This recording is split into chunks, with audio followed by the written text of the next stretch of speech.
Hello everyone, welcome back to Nepal online school. तपाईँहरूलाई Nepal online स्कुलमा फेरि पनि स्वागत छ।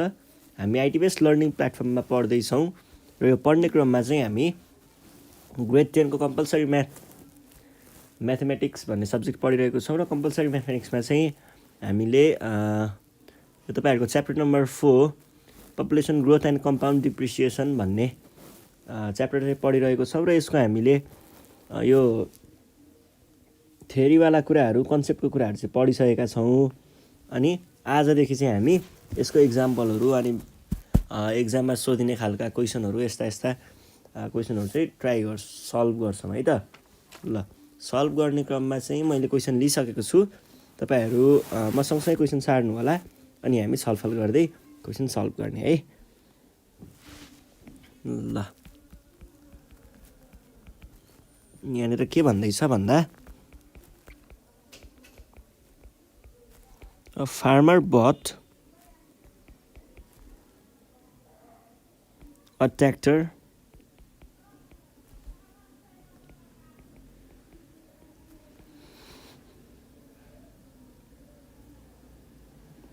for रुपी 4 लाख भनेर भन्छ and sold it after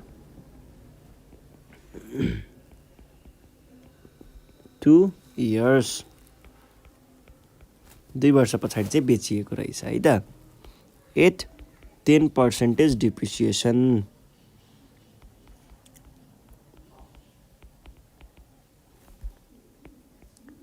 rate per year. What is the cost of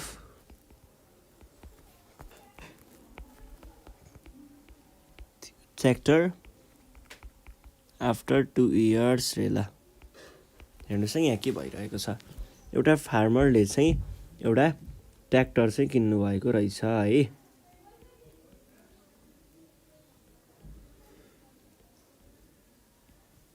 ल, यो भयो हाम्रो ट्र्याक्टर। एउटा ट्र्याक्टर किन्नु भएको रहेछ है। अनि त्यहाँनिर अरू कुराहरू के भन्दैछ ब्याकग्राउन्डमा, ट्र्याक्टर कतिमा किन्नु भएको रहेछ त?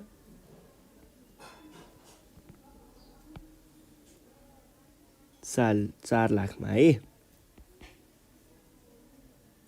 4 लाखमा and sold it after 2 years at 10% depreciation रे। ल, भने पछाडि यसको रेट अफ डिप्रिसिएसन भनेको 10% रहेछ र 2 वर्ष पछाडि भनेको टाइमको भ्यालु टी रहेछ। 2 वर्ष पछाडि चाहिँ बेच्नु भएको रहेछ भने 2 वर्ष पछाडि त्यसलाई कतिमा बेच्नुभयो भनेर सोध्दैछ है क्वेसनले। अब यहाँनिर के गर्नु पर्यो, पहिला सुरुमा त गिभन कुराहरू लेख्नु पर्यो। के छ त हामीलाई गिभन कुराहरू? एउटा इनिसियल प्राइस भनेर भन्छ। इनिसियल प्राइसमा पी इजिकल्स टु कति दिएको छ? 4 लाख है। 4 लाख। अनि रेट कति दिएको छ?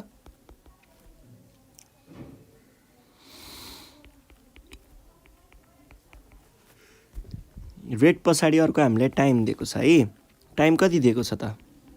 टाइम टी भनेको 2 वर्ष पछाडि भनेको थियो, त्यही भएर 2 वर्ष।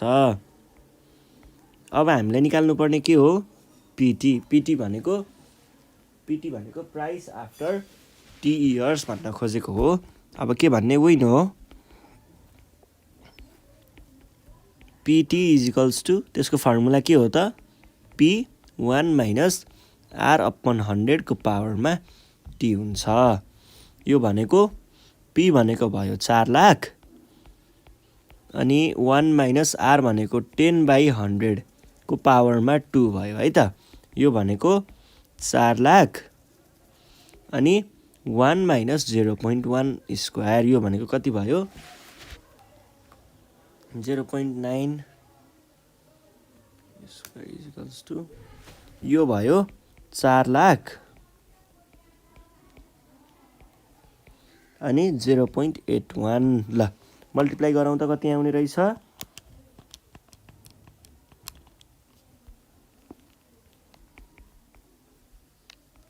3,24,000 आउने रहेछ है त। ल, यो चाहिँ हाम्रो के भयो त? एन्सर भयो है। सजिलो कुरा हुन्छ, त्यस्तो केही गाह्रो हुँदैन। ल अब हामी नेक्स्ट क्वेसन हेरौँ एउटा। के भनिरहेको छ क्वेसनले भन्दाखेरि the population of village is, यो चाहिँ पपुलेसनवाला रहेछ है।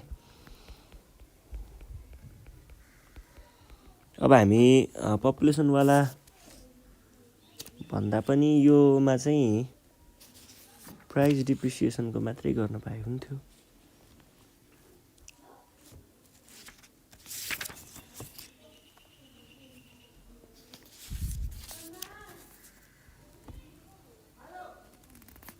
ल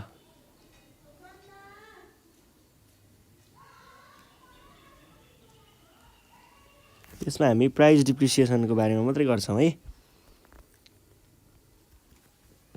यहाँनिर के भनेको छ, the present price of land is rupees भनेर दिएको छ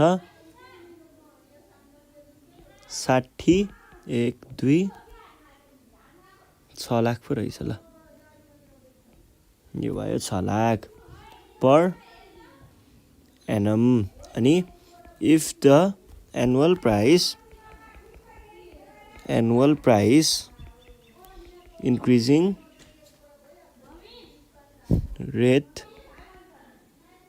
इज 10% भन्दैछ, how much was the per annum price of the land per आना पो रहेछ त,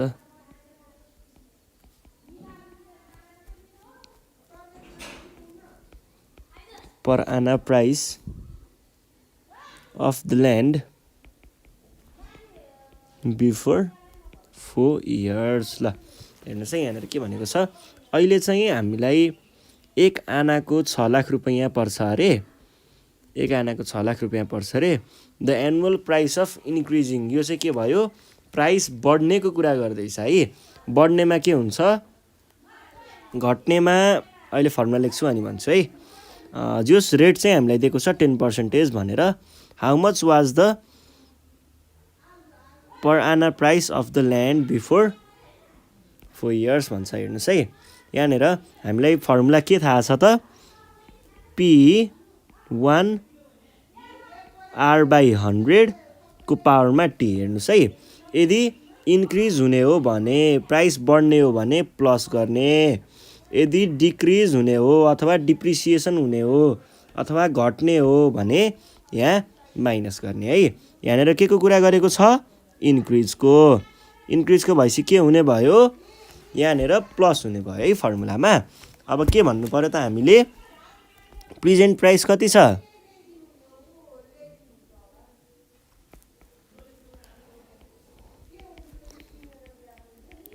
प्रेजेन्ट प्राइस पिटी भनेको कति छ, पिटी भनेको रुपिज 6 लाख। अनि प्राइसको रेट कति छ, बढ्ने रेट आर भनेको 10% छ। टाइम के दिएको छ, 4 years दिएको हो, 4 years है। भने हामीलाई के थाहा छ त, फर्मुला थाहा छ नि है, वी नो पिटी भनेको सधैँ के हुन्छ, P1 + R/100 को पावरमा T। केही गाह्रो कुरा छैन, यहाँनिर 6 लाख लेख्ने अनि यहाँ त P भइहाल्यो, 1 + R भनेको कति, 10/100 को पावरमा 4, यो भनेको 6 लाख इजिकल्स टु P1 + मैले यसको डाइरेक्ट क्याल्कुलेट गरेँ है, 1 + 10/100 को पावरमा 4, यो भनेको कति आउँछ त, 1.4641। अब मैले के गरेँ भन्दाखेरि यो चिजलाई चाहिँ तलपट्टि डिभाइड हुन पठाएँ भने मसँग के बाँकी रहने भयो त, P = 1.4641 भनेको कति आयो, 4,09,808.0732 चाहिँ हाम्रो एन्सर आयो है। हो भने पछाडि के रहेछ त, पर आनाको प्राइस भनेको 4 वर्ष अगाडि यति हुने रहेछ भन्ने कुरा बुझियो है त। ल अब अर्को हेरौँ है। अर्को पनि यस्तै प्राइस रिलेटेड नै हेरौँ ल। योपालि हामी प्राइसको मात्रै गर्छौँ। अनि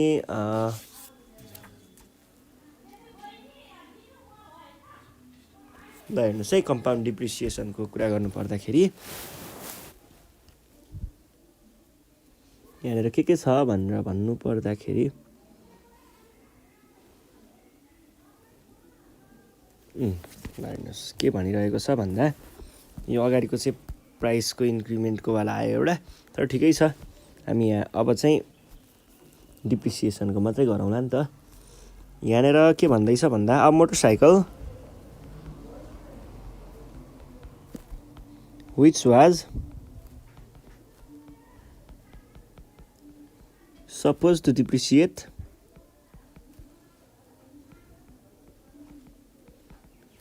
at the rate of 5% per annum year एउटै हो, per year was sold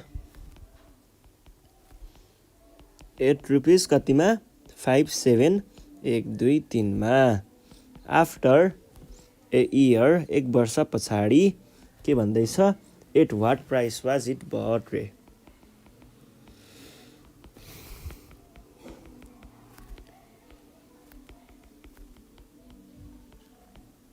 was it bought. ल हेर्नुहोस् है, अब यहाँनिर के गर्नु पर्यो भन्दाखेरि पहिला सुरुमा त गिभन कुराहरू लेख्नु पर्यो। गिभन कुराहरू भन्दा पनि अगाडि के भनेको छ, a motorcycle which is suppose to depreciate at the rate of 5%। एउटा मोटरसाइकल छ हामीसँग, त्यो मोटरसाइकल चाहिँ के हुने रहेछ त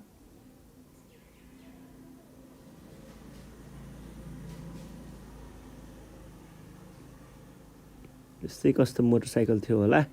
ल त्यो मोटरसाइकल चाहिँ हाम्रो के हुने रहेछ त भन्दाखेरि रेट रहेछ डिप्रिसिएसनको 5%। हरेक वर्ष 5% उसको प्राइस चाहिँ बाइकको प्राइस चाहिँ घट्दै जाने रहेछ है। अनि के भन्दैछ कतिमा बेचिएको रहेछ 57,000 मा। कति वर्ष पछाडि अ इयर भने पछाडि एक वर्ष पछाडि भने पहिला यसको प्राइस कति थियो अथवा उसले किन्ने बेलामा कतिमा किनेको थियो भन्ने कुरा भयो। उसले किनिसकेको एक वर्ष पछाडि यतिमा बेचेको हो, प्राइस घट्ने रेट भनेको यति थियो भने उसले चाहिँ कतिमा किन्यो, पहिला चाहिँ कतिमा किन्यो भन्ने कुरा गर्दैछ।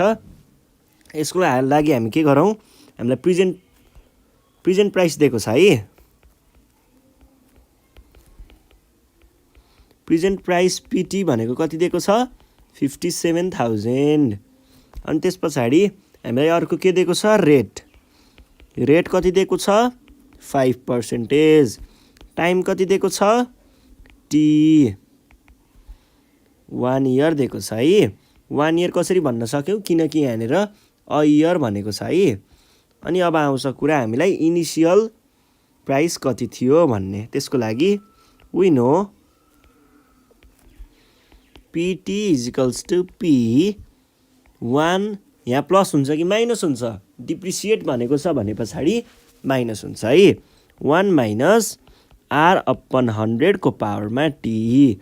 यो भनेको के आउने भयो त अर पिटी इजिकल्स टु पिटीको भ्यालु त थाहा छ होला है 57,000 भनेर। 57,000 इजिकल्स टु P1 प्लस आरको भ्यालु 5/100 को पावरमा टाइम त 1 नै हो, अर 1 माइनस 5/100 भनेको कति आउने रहेछ 0.95 आउने रहेछ है त। 57,000 इजिकल्स टु P टाइम्स 0.95 पावरमा 1 त अब केही गर्नु परेन। यो 0.95 लाई तल डिभाइड हुन पठाउनु भयो भने यो भनेको के आउँछ त 57,000 बाई 0.95 भनेको ठ्याक्कै 60,000 चाहिँ आउने रहेछ है। ल 60,000 चाहिँ त्यो बाइकलाई पहिला परेको रहेछ भन्ने कुरा बुझियो है त। ल अब हामी नेक्स्ट क्वेसन सल्भ गर्छौँ। नेक्स्ट क्वेसन पनि यस्तै नै छ।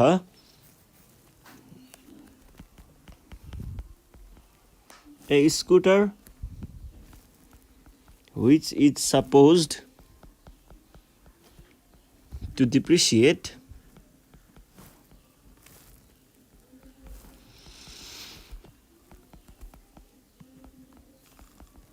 at the rate of 15% per year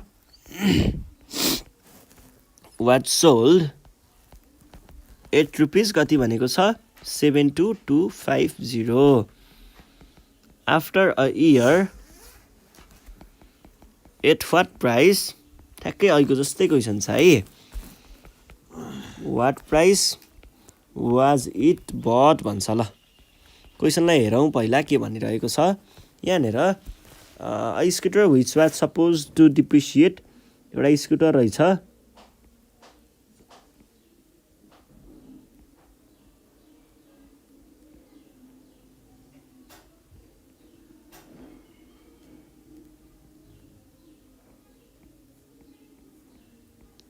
एउटा स्कुटर रहेछ जसको चाहिँ के रहेछ त डिप्रिसिएसन रेट रहेछ कति रहेछ रेट भनेको 15% ले हरेक वर्ष त्यो स्कुटरको रेट घट्दै जाने रहेछ अब के भन्दैछ कतिमा बेचिएको रहेछ वाज सोल्ड एट रुपिज यति भनेको 72,250 मा एक वर्ष पछाडि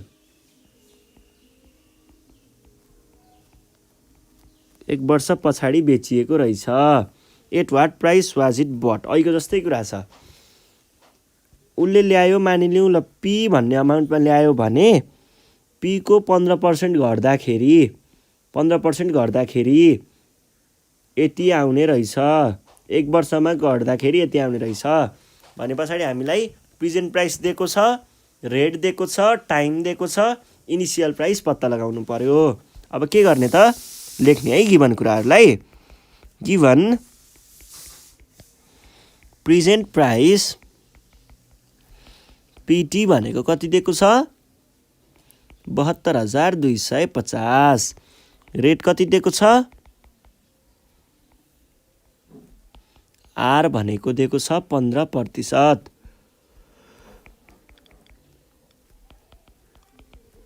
टाइम कति दिएको छ 1 इयर अनि इनिशियल प्राइस कति हो पत्ता लगाऊ भन्छ हामीलाई के थाहा छ त फर्मुला थाहा छ नि है वी नो यसको फर्मुला के हो त P is equals to P के हुन्छ फर्मुला यसको फर्मुला भनेको 1 minus r upon 100 को पावरमा t अहिलेको जस्तै हो यो भनेको के आउने भयो त P को भ्यालु त थाहा छैन PT को भ्यालु चाहिँ 72,250 यो भनेको 1 minus 15/100 को पावर t है t भनेको त 1 नै हो त और 72,250 is equals to P अब यसको भ्यालु चाहिँ म एकैचोटी लेख्छु ल 0.85 आउँछ होला अब के गर्नु पर्यो भन्दाखेरि 72,250 लाई 0.85 ले डिवाइड गर्नुहोस् त कति आउँछ P is equals to 85,000 आउने रहेछ है त भनेपछि हामीले के भन्न पर्यो त therefore the price of scooter before 1 year was भनेर यति लेख्नु पर्यो है त ल आज हामीले यति नै गर्छौं यो भन्दा नेक्स्ट सेसनमा हामी यस्तै क्वेशनहरु लिएर आउने छौं प्राइस डिप्रिसिएसनको एउटा चाहिँ त प्राइस इन्क्रिमेन्टको भयो के रे अरु चाहिँ डिप्रिसिएसनको नै छ अझै यस्तै अरु क्वेशनहरु लिएर आउने छौं त्यतिखेर सम्मको लागि चाहिँ नेपाल अनलाइन स्कुल बिदा माग्न चाहन्छ तपाईहरु घरमै बसेर प्र्याक्टिस गर्दै गर्न सक्नुहुन्छ र प्र्याक्टिस गर्ने क्रममा केही प्रब्लम भयो भने 9849595895 मा कन्ट्याक्ट गरेर आफ्नो प्रब्लमहरु ड्रप गर्न सक्नुहुन्छ है अथवा आफ्नो प्रब्लमहरुको चाहिँ एउटा कलेक्सन बनाउनुहोस् यस्तै 10 वटा जति बनाएर हामीलाई WhatsApp मा अथवा भाइबरमा पठाउन पनि सक्नुहुन्छ त्यो भयो भने चाहिँ हामीले तपाईहरुको क्वेशनको स्पेशल भिडियो बनाउने छौं ल यति भन्दै बिदा माग्न चाहन्छु साथीहरुलाई भिडियो शेयर गर्दै गर्नु होला अनि सब्स्क्राइब गर्न नबिर्सिनु होला है त धन्यवाद।